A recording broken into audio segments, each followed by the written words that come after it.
te kimi sang ni na chong deu tang sim te 53 sang ni na chong do pa le ni kan do pa ong sim tung la pe 53 bung chang ama chu amasanga hamdon bangin ahum don do in tolgo a adon momdo tol go ti lai ta chona bai ha ta no tol go amom don do bang chu sei go ni tolgo a adon momdo bangin ahum momdo e hon ivet nom divin gong hoi le mel hoi zong apupon ta hizu mel hoi zong apupoi amen hallelujah ya ta chu kalung ti mai khoi to ka sim le ka di nai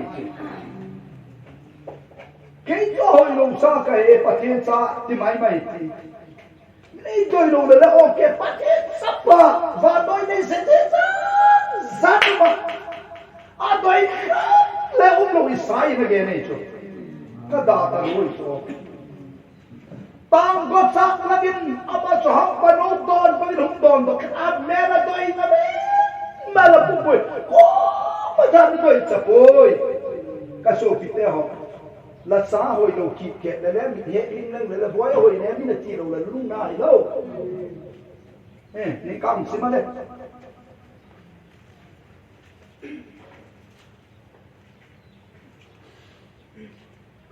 Katupuan mo ko'y anyay ginta, tuwale mamba kutsong, ko'y gungagsil anyay. Adyapet amaku amasangasing naudong, banganin kanggo bangle, legwa ahuyapat. Lego ahulapat, aboy digi mamawacho again hoy digi. Lego ahulapat. Ahuyapat na ni. Ding pangkyabang ahiya, linte ler kilom na mong anesi a, ama imujang ilunggu na ding inboy nale, Ama imule ilunggul na le bang atita chu. Ama imule ilunggul na le hoy na mong anesi. Hoy na le kilom na mong anesi na. Chan chi ta da dang chu ki gen jo man pu no mo. Adang se cho hon ki sa mo ne tiu ken ka hoy ka sa chu yi chu. Bangalore ka uma chun Assam ka uma chun ka gen se Assam ka gen se English san se go van hile doi le le chun na pakhan na doi ko talong lom ye pi ko doi yeng pi ko kiti chu na abang sin se ye chu na nga bi na la doi chu na no enta la doi doi khan la doi patin sapa topi ma ye hunga adoi un pu ahum pen na chu tang got sak na hi ti chu Christian te gin na lo lai ta ko ma cha je so patien na me lo lai ta hi chu tang got sak ti chu la ko man patien dar ga na nei lo lai ta ko man patien mak na ding he lo lai ta hum pen chu tang got sak ti chu du ni len ma tang ma po te yo ka gen se merli kan ma South America te mime roi pe 1911-15 alo le 1950 vela film starring nunca Billy Graham kamisi mane hoi nunga hoi tak mai Monroe Marilyn ataka Marilyn Monroe mo e khenga kunse ilang athu ba gen te Billy Graham ka pathin thana so a so na hi le me hoi lai tak mi me hoi ye lai chung lo cinema to le to ma to mi ama dio chu me hoi chu important to ban noi le se prime minister president on nom lai ta tang pal house san mak mi le ka a hoi na cho o cha ri chu hi lai ta chu ji chu ye su bang da ka ni film mi to le film yen de chu la bi di me a milen ki mo ye hi lai ta chu milligram sia mi mel phanu nang hi ka ho pi no me bang dung lei ti han te jesu nang king wa chem ti I don't need your Jesus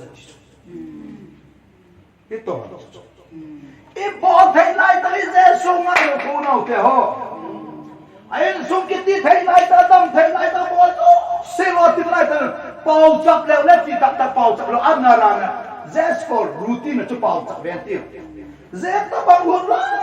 ta ka chu men doi no lo tra Zeta mimer hoi nutune zeso madi dan kampu delai tu fan kise moidin director bagian gyara chuki banding lam kabinet tile kadin nuyen tile nuyen lam tile lam ding ding tile ding ayo tile kile la kong he tile he la kun zangat tile he zeso poi pito madi zeso dan karum lutla ati gol tu dan karum lutla he hatta khaleting ngalo amalu na chung achisa ki mui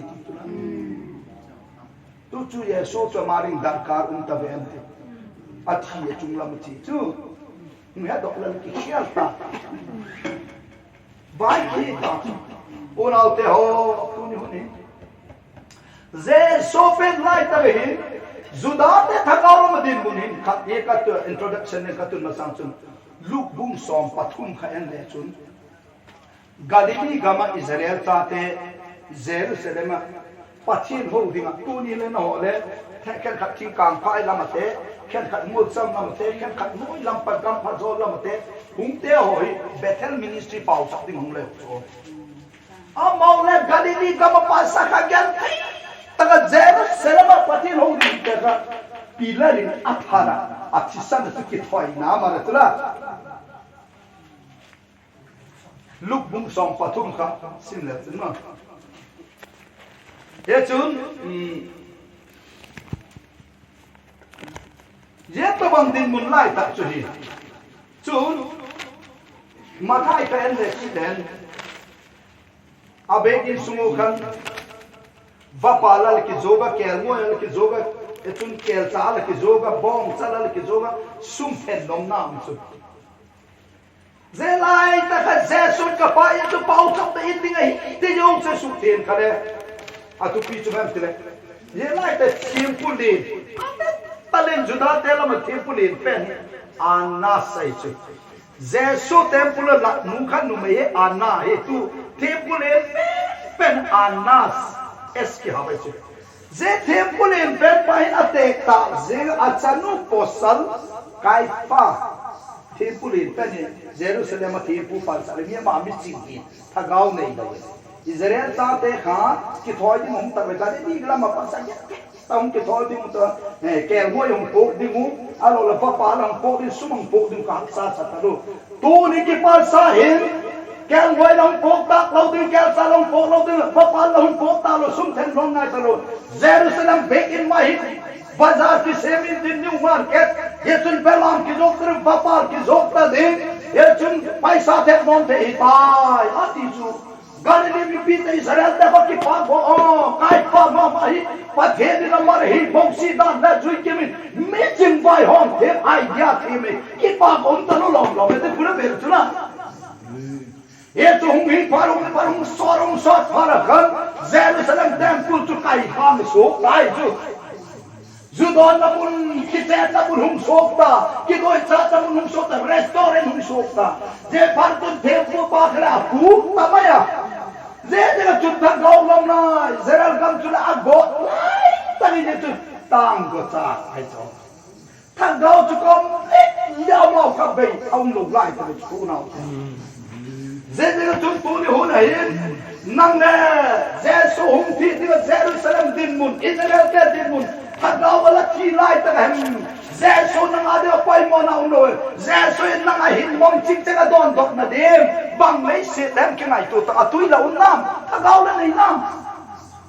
Zeso don do the na la nam Zeso ding mi mer phala nam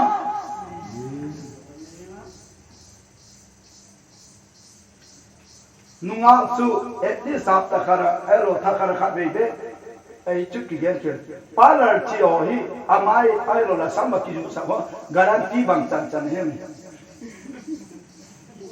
ha 6 month na sam kai ho hi na mai ho mu ho hi mai chu chu garanti um lo na mo pe ta na ta kar kha be te na en temu ka lung dom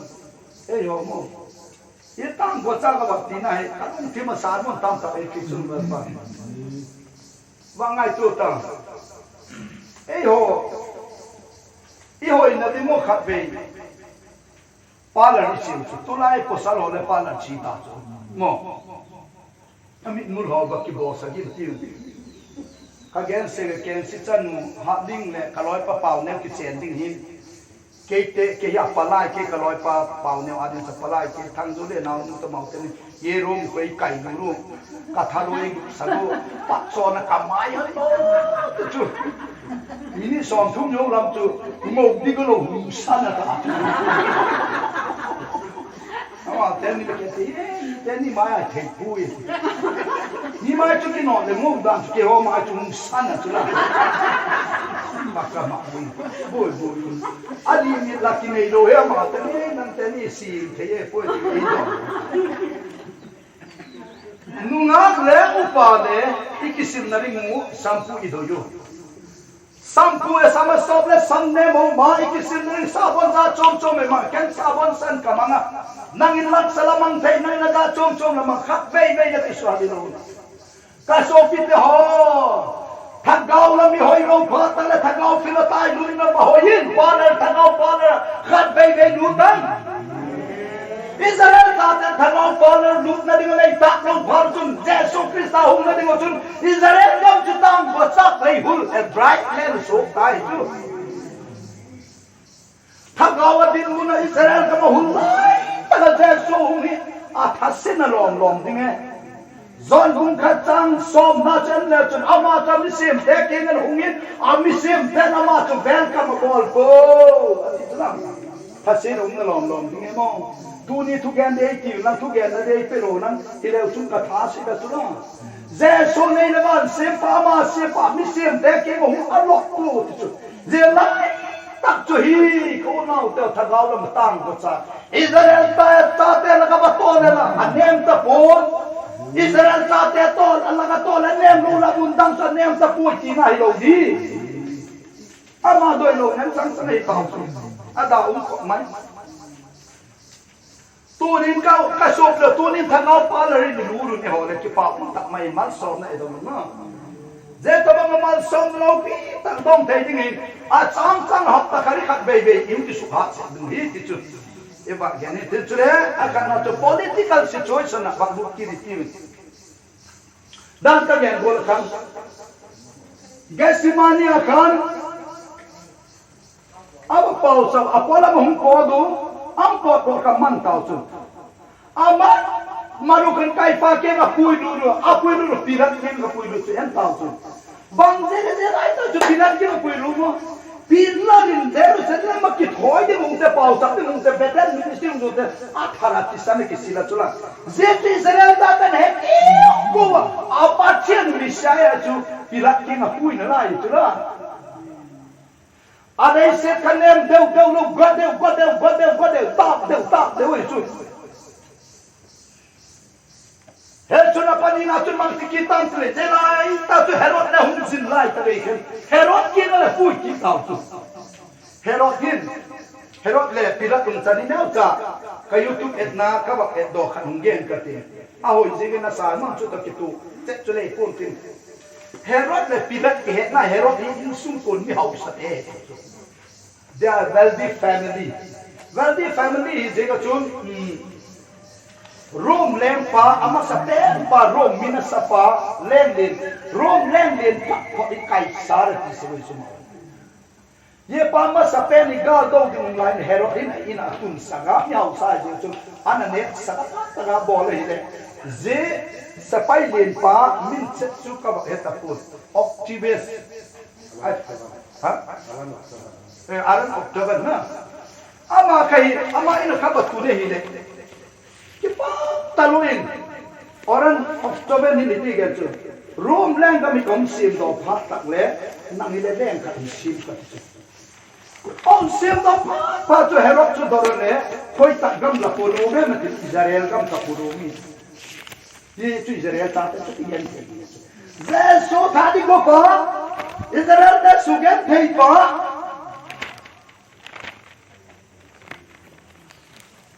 Tunin dia Bible background do se chuka ga no melo ko na te oh ina pa ada ki study di ik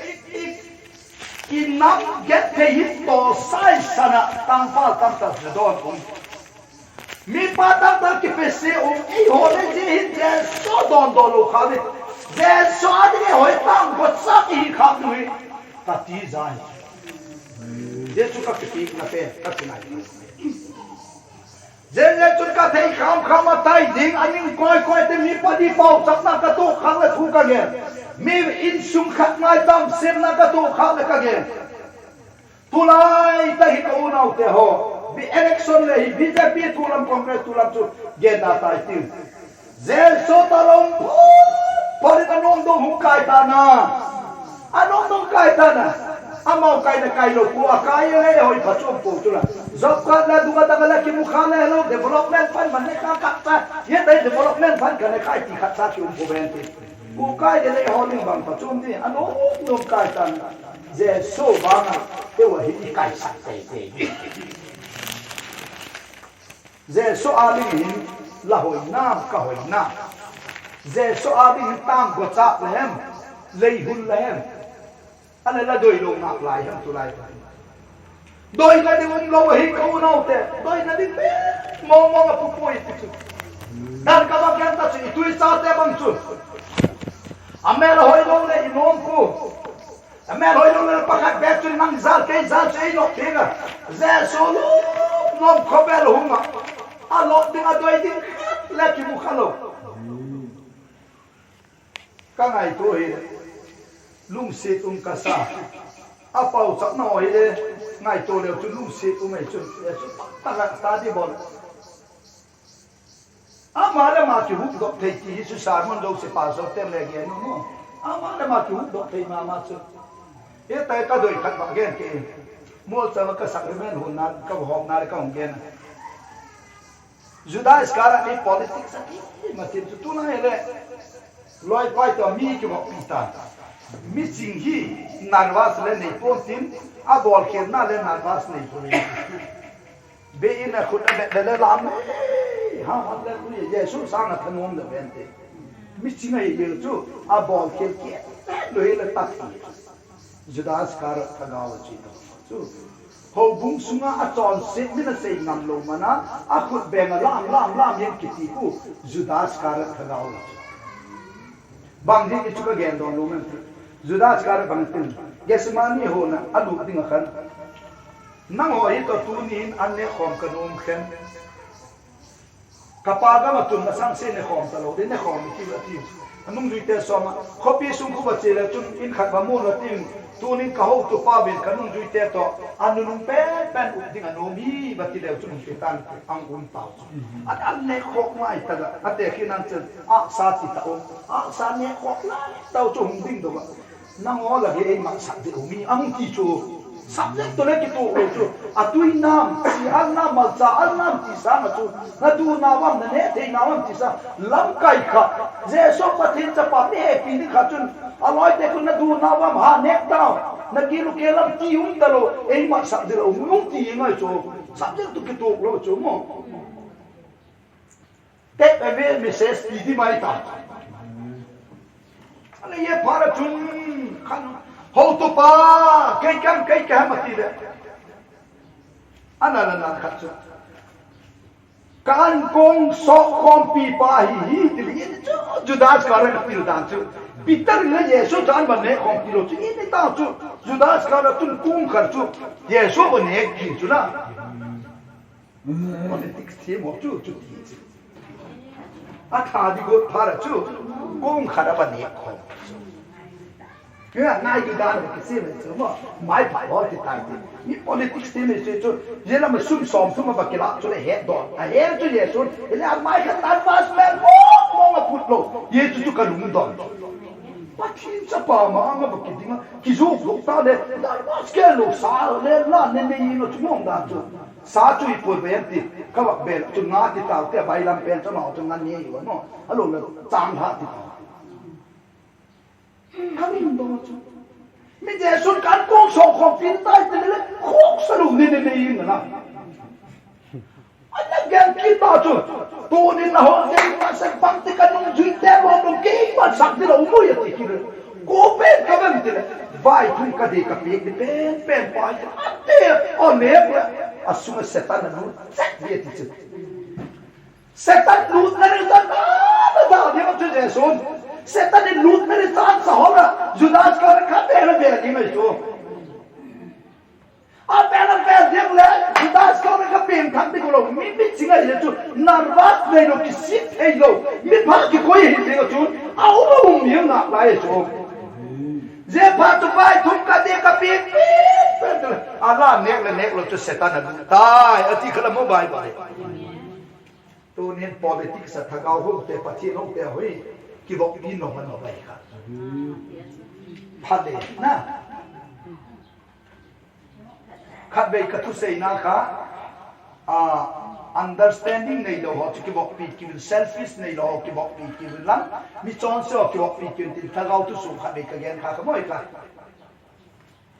to ye chu thagau mi khan thagau khan het khan thei lo chu ki thei lo de chu